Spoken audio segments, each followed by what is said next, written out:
taking a well-deserved victory lap today. Over at the NASDAQ, where the nation's biggest technology companies are traded, yet another crushing blow was just dealt to so-called diversity, equity, and inclusion practices, or DEI. This has been a year full of setbacks for the entire DEI industry, which I'll recap in just a second. But what just happened at the NASDAQ deserves some explanation because most people aren't aware of what happened, even though it's one of the most significant developments in the financial industry in recent years. DEI, diversity, equity, and inclusion, is a plague on our society. It is almost like a religion or cult without a solid foundation to support what it stands for. This woke agenda has infiltrated every corner of corporate America, from the NASDAQ to your local businesses, turning boardrooms into battlegrounds for identity politics. It is not about merit, it is about quotas. It is not about success, it's about virtue signaling. It is killing innovation, strangling businesses, and undermining the very foundation of a free market economy. Today, we're breaking down how DEI became the Trojan horse for woke ideology by liberals, how it hijacked the NASDAQ, and why this disastrous experiment is finally starting to collapse. So let's start at the beginning of the timeline. After George Floyd's fatal overdose, the leaders of the NASDAQ decided that they needed to take decisive action. They believe that if only the NASDAQ had different rules and regulations, George Floyd never would have spent his entire life committing violent felonies, robbing stores, resisting arrest. George Floyd may have become a wealthy stockbroker, if not for the lack of DEI in the financial industry. So to that end, the CEO of NASDAQ went on CNBC and began promoting the idea of mandatory DEI disclosure rules for every company that was listed on the exchange. If companies didn't comply with these rules, they would be delisted entirely and their company would probably collapse. So what do these DEI disclosure rules entail? Well, here's the CEO of NASDAQ with the explanation. This is from late 2020. So just a few months into the George Floyd hysteria, this is what she said, watch.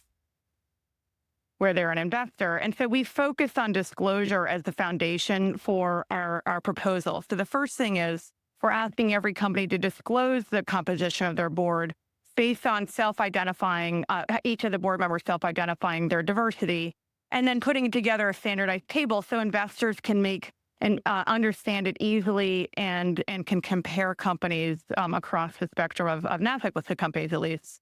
And then the second thing is that we establish standard that we are asking companies to meet, which is to have at least one woman and at least one person of either an underrepresented minority or LGBTQ on their board. But if they don't meet that standard, we are not asking them, we're not going to require that they get delisted, but rather that they are required to disclose why they are not meeting the standard. So it's really allowing, again, investors to have a full set of information to make an informed investment decision. But that standard is not subject to delisting. The disclosure standard, though, would be. So the idea is that every company that's listed on the NASDAQ, which amounts to several thousand companies, including Apple, Google, Amazon, so on, has to publish a DEI report every year. And this report requires one of two things. The first option is for companies to state in their report that they have 2 members on their board of directors from an underrepresented group, quote unquote, including at least one female. And in addition to the female, one person who, quote, identifies as Black, Hispanic, Asian, Native American, Alaskan Native, Native Hawaiian, Pacific Islander, biracial, or LGBTQ+. Alternatively, companies have the option of explaining in the reports why they didn't meet the requirement. They have to publicly provide an explanation as to why they didn't meet NASDAQ's quota, which of course is intended to subject these companies to accusations of racism and bigotry and all the rest of it. So this is coercion, obviously. It's also unconstitutional and extremely comically arbitrary. For some reason, NASDAQ demands that companies have a female on the board, although they can't define the word, obviously. That's a must-have. And if you don't have a female on the board, then you can't pass. You can't pass go. You can't collect your $200. Now NASDAQ is in charge of rewriting social history. These people act like George Floyd's tragic death had anything to do with stock exchange policies. You cannot fix societal issues by slapping a diversity sticker on a corporate report or require employees to watch some cheap PowerPoint presentation on DEI and assume all is well. Because if your goal is to restrict racism and discrimination, you start with a fancy presentation, correct? Get real. Are we supposed to believe a more inclusive boardroom would have saved Floyd? There is no logic behind this narrative, just delusion and insanity. But at the same time, NASDAQ isn't insistent on having, say, a gay man on the board. That's not very important to them. If you have a Pacific Islander, that's good enough. So that basically counts as a gay guy in NASDAQ's eyes. All of the ethnic minority groups are interchangeable along with LGBT. You just put them in one basket, pick one at random, and you're fine. Go grab an Alaskan native from the bargain bin. If you can't find one, see if there are a couple of Native Americans on the clearance rack. I mean, that seems to be the attitude. Now, later on in the same interview, the NASDAQ CEO decides to drop the pretense that this rule is about disclosure. She all but admits that the point is to strong-arm companies into making diversity hires. Watch. And I think it's been an issue over the last decade to try to understand how can we bring more diversity onto board. There's a huge body of evidence to show that there's a lot of benefit in terms of financial performance and control environment when you have a more diverse board. So I think that the research is helpful to understand why this is something where we think it'll give investors more confidence, and therefore, as an exchange, we should play a role here. So she repeats the debunked McKinsey study about how diversity supposedly makes companies more money, which is a complete fraud. We've talked about it before. McKinsey never found that DEI makes companies more money. They actually found that companies with a lot of money tend to practice DEI, which just proves that when companies have a lot of excess money lying around, they tend to waste it. So saying that DEI makes companies money because successful companies have DEI is like saying that owning a Ferrari makes you money because people with lots of money own Ferraris. But the important part of that clip is how the NASDAQ CEO admits that there's been more than a decade of thinking about, quote, how can we bring more diversity on boards? That's their intent.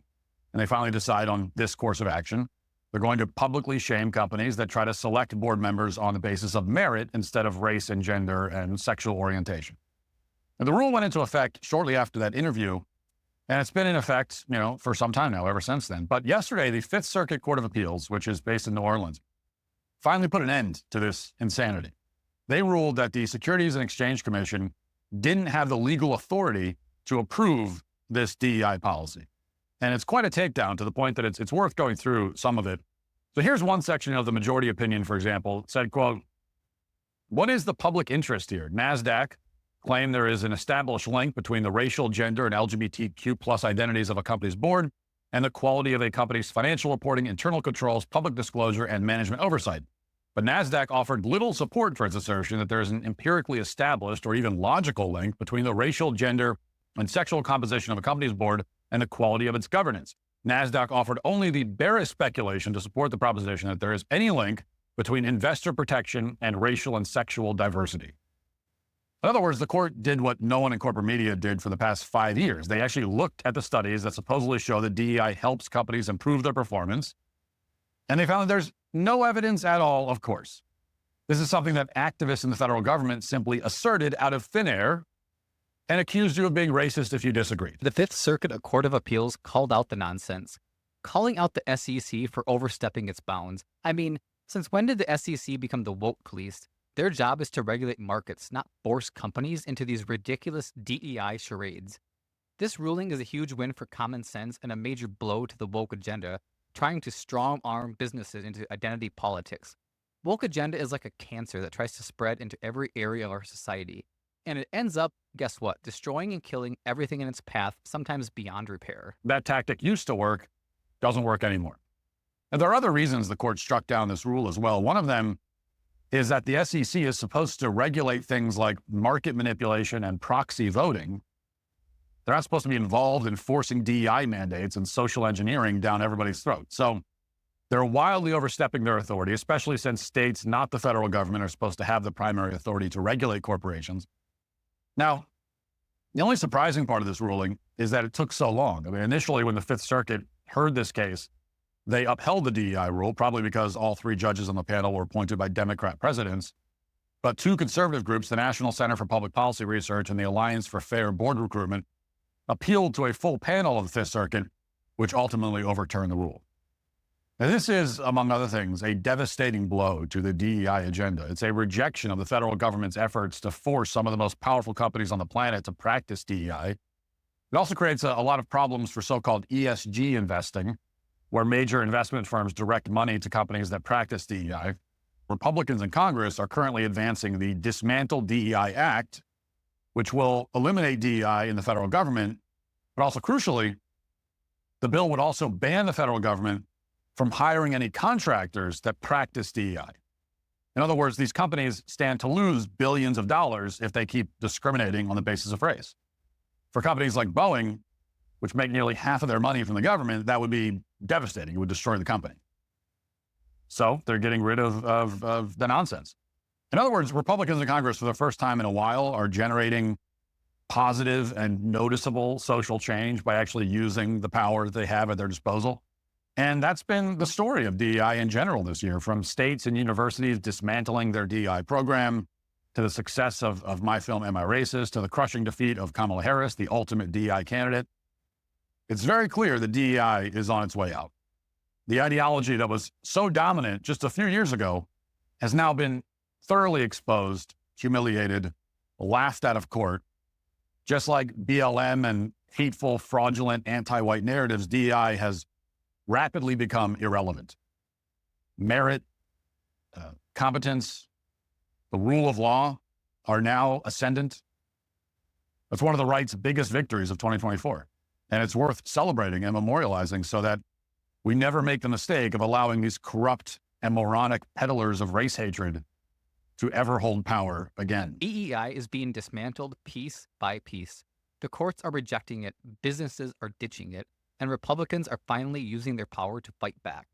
This is what winning looks like, but we cannot stop now. What do you think about all of this? Thanks for watching. If you enjoy this, make sure to like, comment, and subscribe for more bold and unapologetic content.